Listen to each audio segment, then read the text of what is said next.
चला तर व्हिडिओला सुरुवात करूया. साठी शाश्वत हा एकच शब्द योजता येईल. मित्रांनो, प्रश्नाचं जर उत्तर येत असेल तर 3 ते 5 सेकंदामध्ये आपण प्रत्येक प्रश्नाचं उत्तर कमेंट करून देत राहा. कारण हे जे प्रश्न आहेत हे प्रत्येक प्रश्न आपण रिव्हिजन म्हणून घेत आहोत. कारण यापूर्वी हा प्रश्न जो आहे हा कोणत्या ना कोणत्या भरतीसाठी महत्त्वाचा विचारलेला आहे आणि हा जो प्रश्न आहे हा आपल्याला विचारण्यात आलेला होता. लक्षात ठेवा. जी पी भरती झालेली आहे त्यामध्ये हा प्रश्न विचारण्यात आला होता. तर खालील शब्द म्हणजे येईल. मित्रांनो, प्रश्नाचं जर उत्तर येत असेल तर 3 ते 5 सेकंदामध्ये आपण प्रत्येक प्रश्नाचं उत्तर कमेंट करून देत राहा. कारण हे जे प्रश्न आहेत हे प्रत्येक प्रश्न आपण रिव्हिजन म्हणून घेत आहोत. कारण यापूर्वी हा प्रश्न जो आहे हा कोणत्या ना कोणत्या भरतीसाठी महत्त्वाचा विचारलेला आहे आणि हा जो प्रश्न आहे हा आपल्याला विचारण्यात आलेला होता. लक्षात ठेवा. जी पी भरती झालेली आहे त्यामध्ये हा प्रश्न विचारण्यात आला होता. तर खालील शब्द म्हणजे कोणत्या शब्दसमूहासाठी शाश्वत हा एकमेव शब्द वापरता येईल? तर याचं उत्तर होईल पर्याय क्रमांक 2 तर कायम टिकणारे.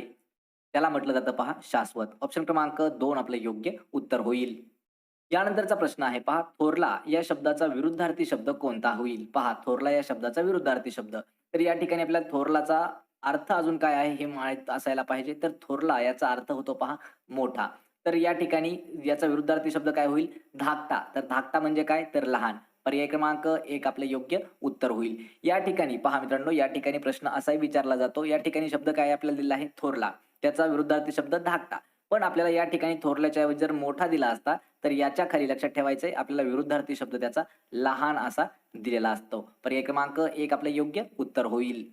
यानंतरचा प्रश्न आहे, राष्ट्रीय अन्न सुरक्षा मोहिमेमध्ये खालीलपैकी कशाचा समावेश केला जात नाही? पहा, ऑप्शनमध्ये जे आपल्याला 4 पदार्थ दिले आहेत किंवा 4 ज्या काही गोष्टी दिलेल्या आहेत, तर त्यापैकी अशी खालीलपैकी कोणती गोष्ट आहे, की ज्याचा समावेश राष्ट्रीय अन्न सुरक्षा मोहिमेमध्ये करण्यात येत नाही? या प्रश्नाचं उत्तर होईल पर्याय क्रमांक 2 तर अंडी. लक्षात ठेवा यामध्ये तांदूळ, गहू आणि डाळी या तिघांचाही जो समावेश आहे, हा राष्ट्रीय अन्न सुरक्षा मोहिमेमध्ये केला जातो आणि अंड्याचा समावेश केला जात नाही. पर्याय क्रमांक 2 आपले योग्य आन्सर होईल. यानंतरचा प्रश्न आहे 2011च्या जनगणनेनुसार महाराष्ट्रातील खालीलपैकी कोणत्या जिल्ह्यामध्ये साक्षरता दर हा सर्वात जास्त होता? मित्रांनो, लक्षात ठेवा हा प्रश्न सर्वात महत्त्वाचा आहे. कारण जो काही प्रश्न आपल्याला 2011च्या जनगणनेवरती विचारला जाणार आहे. कारण 2021 या वर्षी जनगणना झालेली नाही. त्यामुळे प्रत्येक प्रश्न जरी विचारला आपल्याला, तर 2011च्या जनगणनेनुसारच विचारला जाणार आहे. तर पहा, जनगणनेनुसार कधीच्या 2011च्या जनगणनेनुसार खालीलपैकी असा कोणता जिल्हा आहे, की त्यामध्ये साक्षरता दर सर्वात जास्त होता? तर या प्रश्नाचं उत्तर होईल पर्याय क्रमांक 4 तर मुंबई उपनगर हा जो जिल्हा आहे, यामध्ये साक्षरता दर जो आहे हा मित्रांनो सर्वाधिक जास्त होता. लक्षात ठेवा. त्यामुळेच पर्याय क्रमांक 4 आपलं योग्य उत्तर होईल. यानंतरचा प्रश्न आहे प्रश्न क्रमांक 5. 26 जानेवारी 1950 रोजी सर्वोच्च न्यायालय स्थापित झाल्यानंतर भारताचे मुख्य न्यायाधीश खालीलपैकी कोण होते? तर मित्रांनो, हा प्रश्न पहा आपल्याला वनरक्षक भरतीमध्ये विचारण्यात आला होता. वनरक्षक भरती 2019 ला झाली. त्यामध्ये या प्रश्नाचा उल्लेख करण्यात आलेला होता. पण त्या ठिकाणी प्रश्न असा विचारला होता, की स्वातंत्र्यानंतर पहा भारत स्वतंत्र झाल्याच्या नंतर जे सर्वोच्च न्यायालयाचे पहिले मुख्य न्यायाधीश कोण होते? या ठिकाणी आपल्याला दिला आहे, की 26 जानेवारी 1950 या रोजी सर्वोच्च न्यायालय जे स्थापित झाल्याच्या नंतर मुख्य न्यायाधीश कोण होते? तर याचं उत्तर होईल पहा पर्याय क्रमांक 1 एच.जे. कानिया हे जे आहेत तर हे पहिले मुख्य न्यायाधीश होते भारताचे. पर्याय क्रमांक 1 आपलं योग्य उत्तर होईल. प्रश्न क्रमांक 6 आहे. मराठा साम्राज्याचे संस्थापक छत्रपती शिवाजी महाराज यांच्या आई खालीलपैकी कोण आहेत? पहा, प्रश्न या ठिकाणी आपल्याला 2 विचारले जातात. तर मराठा साम्राज्याचे संस्थापक कोण आहेत? तर छत्रपती शिवाजी महाराज. पहा, छत्रपती शिवाजी महाराज हे जे आहेत, हे मराठा साम्राज्याचे संस्थापक होते. या ठिकाणी प्रश्न विचारला आपल्याला, की त्यांच्या आईचं नाव काय आहे? तर लक्षात ठेवा राजमाता जिजाबाई. लक्षात ठेवा हे त्यांच्या आईचं नाव आहे. या ठिकाणी आपल्याला अजून एक प्रश्न विचारला जातो, की राजमाता जिजाबाई हे कोणत्या गावच्या होत्या? तर लक्षात ठेवायचंय सिंदखेड राजा, सिंदखेड राजा या ठिकाणच्या होत्या जिजाबाई. पर्याय क्रमांक 4 आपलं योग्य उत्तर होईल. यानंतरचा प्रश्न आहे, जगामधील सर्वात मोठा रेल्वे कोच निर्माता बनलेला राज्यामधील संपूर्ण कोच कारखाना खालीलपैकी कोणत्या ठिकाणी आहे? प्रश्न हा महत्त्वाचा आहे आणि हा प्रश्न आपल्याला करंट अफेअर्सवर देखील येण्याची शक्यता आहे. तर जगामधील सर्वात मोठा रेल्वे कोच निर्माता बनलेला राज्यामधील संपूर्ण कोच कारखाना कोणत्या ठिकाणी आहे?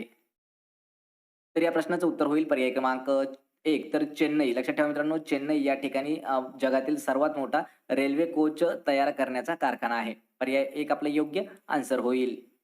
यानंतरचा प्रश्न आहे, राष्ट्रीय जलमार्ग क्रमांक 91 महाराष्ट्रातील खालीलपैकी कोणत्या नदीवरती स्थित आहे? पहा, राष्ट्रीय जलमार्ग नॅशनल वॉटरवे जो आहे, तो आहे 91व्या क्रमांकाचा. तर तो कोणत्या नदीवरती स्थित आहे? आणि या प्रश्नाचं उत्तर होईल पर्याय क्रमांक 4 तर शास्त्री या नदीवरती राष्ट्रीय जलमार्ग जो 91 आहे, तो आहे पहा शास्त्रीय नदीवरती. आणि मित्रांनो हा जो प्रश्न आहे आपल्याला हा 3 वेळा प्रश्न विचारण्यात आलेला प्रश्न आहे. लक्षात ठेवा तलाठी भरतीमध्ये हाच प्रश्न आपल्याला 2 वेळा बॅक टू बॅक विचारण्यात आला होता आणि 1 वेळा आपल्याला हा वनरक्षक भरतीमध्ये विचारण्यात आलेला महत्त्वाचा प्रश्न आहे. नॅशनल वॉटरवे जो आहे 91 क्रमांकाचा तो आहे शास्त्री नदीवरती. ऑप्शन क्रमांक 4 आपलं योग्य उत्तर होईल. यानंतरचा प्रश्न आहे खालील वाक्प्रचाराचा योग्य अर्थ निवडायचा आहे. पहा आपल्याला वाक्प्रचार दिलेला आहे खांद्याला खांदा लावणे. तर याचा नेमका अर्थ काय होईल? याचं उत्तर होईल पर्याय क्रमांक 2 तर सहकार्य करणे. लक्षात ठेवा एखाद्याला सहकार्य करणे म्हणजे आपण म्हणतो की याच्या खांद्याला खांदा लावून तो काम करत आहे. त्यालाच म्हणतो आपण एक प्रकारे मदत करणे. पर्याय 2 आपलं योग्य उत्तर होईल. आणि मित्रांनो जे काही असे महत्त्वाचे वाक्प्रचार, म्हणी, समानार्थी जेवढे काही शब्द आहेत हे देखील पाहायचे असतील तर त्याच्याही लिंक मी तुम्हाला डिस्क्रिप्शनमध्ये दिलेले आहेत. त्या ठिकाणी जाऊन आपण प्रत्येक व्हिडिओ पाहून घ्या. म्हणजे त्यातील 1 ते 2 मार्क हे आपले नेहमी त्यामधीलच विचारले जाणार आहेत. यानंतरचा प्रश्न आहे भारतामधील कोणत्याही राज्याच्या राज्यपालाची नियुक्ती खालीलपैकी कोणाद्वारे केली जाते? प्रश्न सर्वात महत्त्वाचा आहे पहा मित्रांनो. या ठिकाणी नियुक्ती आणि कोणाद्वारे नियुक्ती केली जाते असा प्रश्न आपल्याला विचारला आहे. या ठिकाणी काय विचारलंय की राज्यपाल जे असतात पहा जे गव्हर्नर असतात तर गव्हर्नर यांची नियुक्ती ही कोण करतो? तर या प्रश्नाचं उत्तर होईल पर्याय क्रमांक 1 तर भारताचे राष्ट्रपती जे आहेत पहा हे राज्यपालाची नियुक्ती करत असतात. मित्रांनो यावरती आपल्याला महत्त्वाचे 3 प्रश्न हे विचारले जाऊ शकतात. तर यामध्ये पहा सर्वात पहिला प्रश्न आहे की राज्यपालाची नियुक्ती ही कोणाद्वारे केली जाते? तर पहा यामधील प्रश्न पहिला काय विचारला जाऊ शकतो की राज्यपालाची नियुक्ती हा कोण करतो? तर राज्यपालाची नियुक्ती राष्ट्रपती करतात. यावर अजून एक आहे की सध्याचे राष्ट्रपती कोण आहेत? तर पहा द्रौपदी मुर्मू ह्या ज्या आहेत द्रौपदी मुर्मू ह्या सध्याच्या भारताच्या राष्ट्रपती आहेत. मित्रांनो आपण प्रत्येक व्हिडिओमध्ये त्यांचा उल्लेख करतो. ज्या ठिकाणी राष्ट्रपती, पंतप्रधान विचारलं जातं, त्या ठिकाणी आपण कोण आहे त्या पदावरती सध्या ते देखील घेत आहोत. तर पहा भारताच्या राष्ट्रपती द्रौपदी मुर्मू, उपराष्ट्रपती जर आपल्याला कधी विचारलं तर जगदीप धनखड. पहा जगदीप धनखड हे जे आहेत किंवा धनखर हे जे आहेत उपराष्ट्रपती आहेत. भारताचे पंतप्रधान जर विचारलं तर नरेंद्र मोदी. नरेंद्र मोदी हे भारताचे सध्याचे पंतप्रधान आहेत. लक्षात ठेवा. आणि या ठिकाणी जर अजून एक महत्त्वाचा प्रश्न आहे महाराष्ट्र राज्यावरती. तर महाराष्ट्राचे राज्यपाल कोण आहेत? पहा महाराष्ट्राचे राज्यपाल जर विचारलं आपल्याला तर राज्यपाल आहेत भगतसिंग कोश्यारी. हे जे आहेत हे रमेश बैस यांच्या आधीचे राज्यपाल होते. पर्याय क्रमांक 1 राज्यपालाची नियुक्ती हे राष्ट्रपती करतात. यानंतरचा प्रश्न आहे अधोमुख या शब्दाचा विरुद्धार्थी शब्द खालीलपैकी कोणता होईल? पहा अधोमुख याचा विरुद्धार्थी शब्द. तर याचं उत्तर होईल पर्याय क्रमांक 2 तर उन्मुख हा जो आहे हा विरुद्धार्थी शब्द असणार आहे अधोमुखचा. ऑप्शन क्रमांक 2 आपलं आन्सर होणार आहे. यानंतरचा प्रश्न आहे film and Television Institute of India FTII. पहा FTII आपल्याला एक वेळा याचा प्रश्नावर म्हणजे एक वेळा आपल्याला यावरती प्रश्न विचारला होता. FTII याचा फुल फॉर्म काय आहे? तर Film and Television Institute of India ही जी संस्था आहे ही कोणत्या शहरात आहे?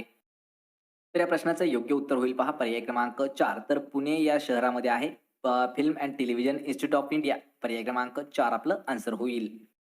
प्रश्न क्रमांक 13 आहे. प्रत्यक्ष या शब्दाचा योग्य संधी विग्रह ओळखायचा आहे. पहा आपल्याला प्रत्यक्ष या शब्दाचा संधी विग्रह विचारला आहे.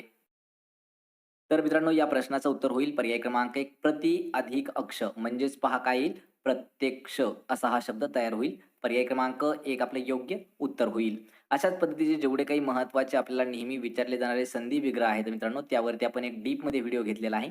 त्याची लिंक मी तुम्हाला डिस्क्रिप्शनमध्ये दिलेली आहे. त्या ठिकाणी जाऊन पहा कारण आपण 100 पेक्षा जास्त संधी विग्रह घेतलेले आहेत आणि त्याचपैकी परीक्षेला 1 किंवा 2 हे नेहमी विचारले जातात.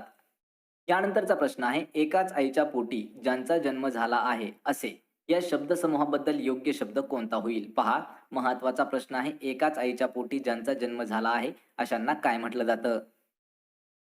याचं उत्तर होईल पर्याय क्रमांक 2 त्याला सहोदर असं म्हटलं जातं. हा जो आहे मित्रांनो प्रश्न हा सरळ सेवा जेवढ्या काही आपल्या 2018च्या आधीच्या सरळ सेवा झालेल्या आहेत, त्यामध्ये हा प्रश्न आपल्याला जवळपास म्हणजे जवळपास 90% विचारला जातच होता. लक्षात ठेवा. एकाच आईच्या पोटी ज्यांचा जन्म झाला आहे अशाबद्दल म्हणजे असे जे आहेत त्या शब्दसमूहाबद्दल एक शब्द होतो सहोदर. ऑप्शन क्रमांक 2 आपले योग्य उत्तर होईल. यानंतरचा प्रश्न आहे महाराष्ट्र जिल्हा परिषद आणि पंचायत समिती कायदा कोणत्या समितीनुसार अस्तित्वात आलेला आहे? प्रश्न इम्पॉर्टंट असणारा प्रश्न आहे. कारण हा प्रश्न आपल्याला पहा तलाठी भरतीमध्ये विचारला जातो.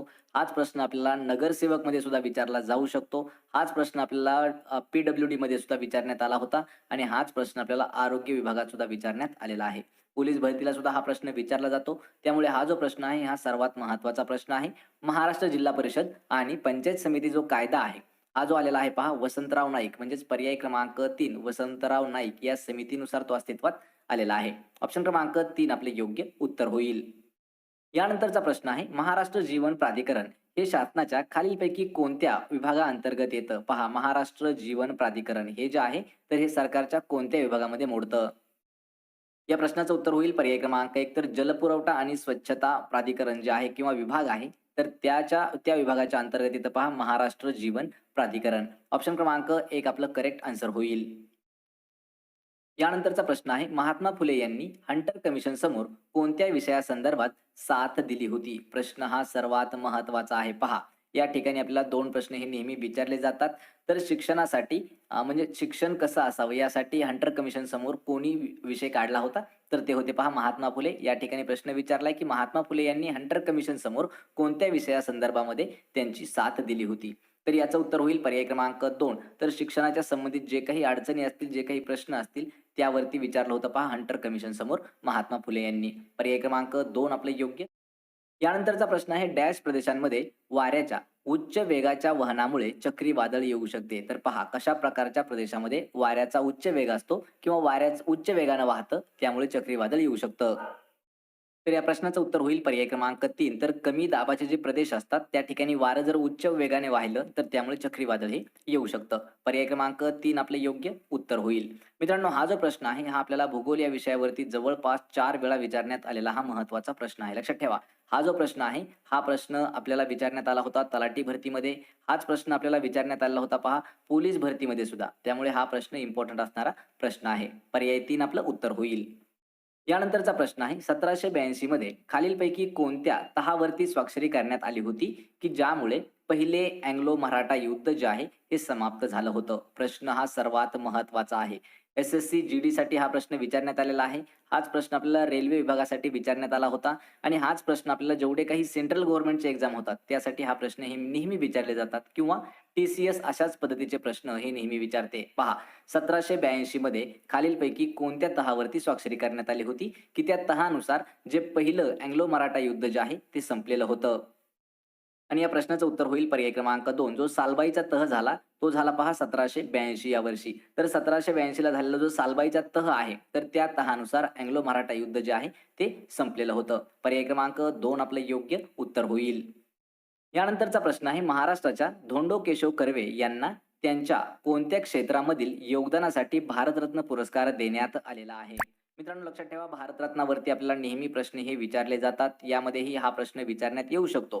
तर पहा महाराष्ट्रात धोंडो केशव कर्वे हे जे आहेत हे एक भारतरत्न प्राप्त असणारे व्यक्तिमत्व आहे.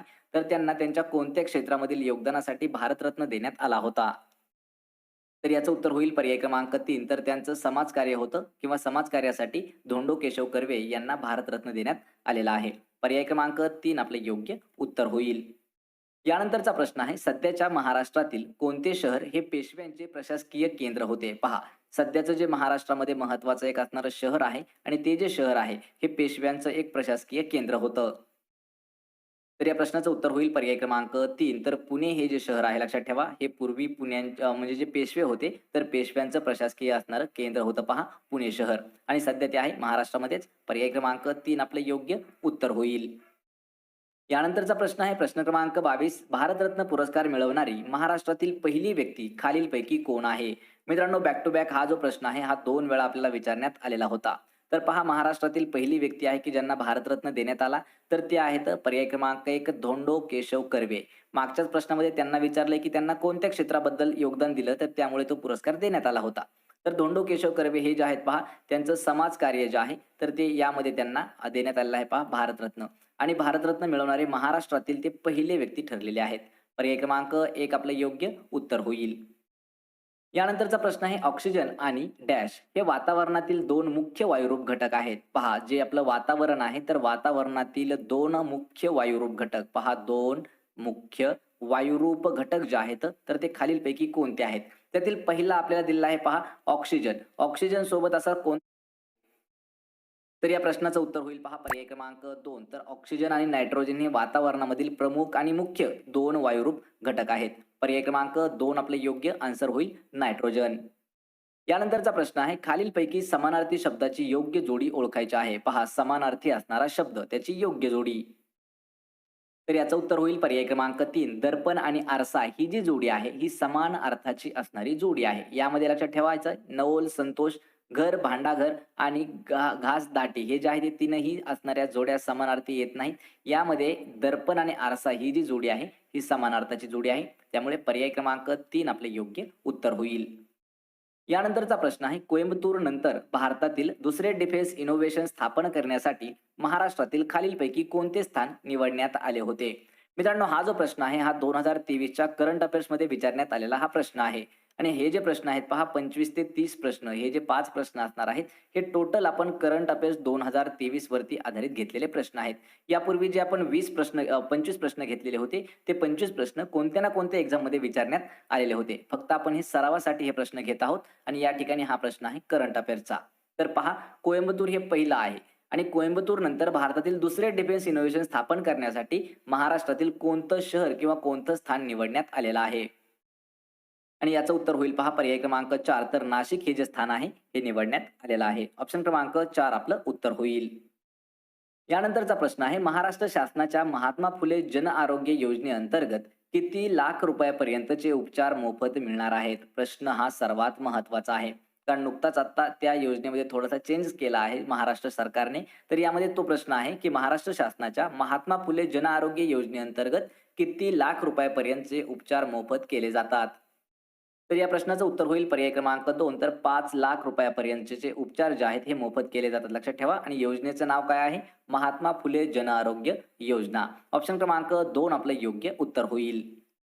यानंतरचा प्रश्न आहे, भारत सोयाबीन तेलाची सर्वाधिक आयात ही कोणत्या देशाकडून करतो? प्रश्न मित्रांनो सर्वात महत्वाचा आहे. करंट अफेअर्स 2023 वर आधारित हा प्रश्न आहे. तर भारत जो देश आहे तर कशाची? सोयाबीन तेल जे आहे, पहा, सोयाबीन तेल याची सर्वात जास्त आयात जी आहे ही कोणत्या देशाकडून करतो? आणि याचं उत्तर होईल पहा पर्याय क्रमांक 4. तर अर्जेंटिना या देशाकडून भारत जो आहे हा सोयाबीन तेलाची सर्वात जास्त आयात करतो. पर्याय क्रमांक 4 आपलं उत्तर होईल अर्जेंटिना. यानंतरचा प्रश्न आहे, आशियाई क्रीडा स्पर्धा यावर्षी 23 सप्टेंबर ते 8 ऑक्टोबर या दरम्यान कोणत्या देशामध्ये खेळवल्या जाणार आहेत? प्रश्न हा सर्वात महत्वाचा आहे. पहा, यावर्षी म्हणजेच कधी 2023 मध्ये आशियाई क्रीडा स्पर्धा ज्या सुरू होणार आहेत यांचा डेट असणार आहे 23 सप्टेंबर ते 8 ऑक्टोबर. हा जो कालावधी आहे यामध्ये खेळल्या जाणार आहेत आशिया क्रीडा स्पर्धा. तर त्या कोणत्या देशामध्ये खेळवल्या जाणार आहेत? याचं उत्तर होईल पर्याय क्रमांक 4. तर चायना किंवा चीन या देशामध्ये खेळवल्या जाणार आहेत पहा आशियाई क्रीडा स्पर्धा 2023च्या. ऑप्शन क्रमांक 4 आपलं योग्य उत्तर होईल. यानंतरचा प्रश्न आहे, मुंबई विद्यापीठाच्या कुलगुरुपदी खालीलपैकी कोणाची नियुक्ती करण्यात आलेली आहे? पहा, जून 2023 मधील हा प्रश्न महत्वाचा आहे आणि करंट अफेअर्सचा प्रश्न आहे. तर मुंबई विद्यापीठाच्या कुलगुरुपदी खालीलपैकी कोणाची नियुक्ती केलेली आहे? आणि या प्रश्नाचं उत्तर होईल पर्याय क्रमांक 1. डॉक्टर रवींद्र कुलकर्णी हे जे आहेत पहा यांची मुंबई विद्यापीठाचे कुलगुरू म्हणून नियुक्ती झालेली आहे. पर्याय क्रमांक 1 आपलं योग्य उत्तर होईल. यानंतरचा प्रश्न आहे, मध्य पूर्व अरबी समुद्रात बिपरजॉय या चक्रीवादळाला बिपरजॉय हे नाव कोणत्या देशाने दिलेले आहे? मित्रांनो सर्वात महत्वाचा प्रश्न आहे. जेवढे काही आपल्या देशामध्ये जे चक्रीवादळ तयार होतात तर त्यामधील हे एक चक्रीवादळ आहे पहा बिपरजॉय. आणि जून 2023 यामध्ये हे सर्वात भयानक असणारं एक चक्रीवादळ होतं. यापूर्वी आपण जेवढे काही महत्वाचे चक्रीवादळ आले आहेत त्यावरती एक डीप मध्ये व्हिडिओ घेतलेला आहे, त्याची लिंक तुम्हाला लवकरच मिळून जाईल. तर पहा, या ठिकाणी प्रश्न असा आहे की मध्य पूर्व अरबी समुद्रामध्ये बिपरजॉय या नावाचं एक चक्रीवादळ आलं होतं. तर या चक्रीवादळाला बिपरजॉय हे नाव कोणत्या देशाने दिलेलं आहे? तर या प्रश्नाचं उत्तर होईल पर्याय क्रमांक 4. तर बांगलादेश या देशाने हे नाव दिलेलं आहे पहा बिपरजॉय. बिपरजॉयचा अर्थ होतो पहा एक प्रकारे संकट किंवा एखादं मोठं संकट येणं. पर्याय क्रमांक 4 आपलं योग्य उत्तर होईल. बांगलादेशने बिपरजॉय हे नाव ठेवलेलं आहे. 30 महत्वाचे असणारे प्रश्न. तर या 30 पैकी किती प्रश्नाचे उत्तर आपल्याला देता आले हे मला कमेंट करून नक्की सांगायचं आहे. व्हिडिओ जर आवडला तर व्हिडिओला आपल्या लाईक करा, मित्रांमध्ये व्हिडिओ शेअर करा आणि आपल्या मराठी नोकरी या युट्यूब चॅनल देखील सबस्क्राईब करून ठेवा. तसेच मित्रांनो सर्वात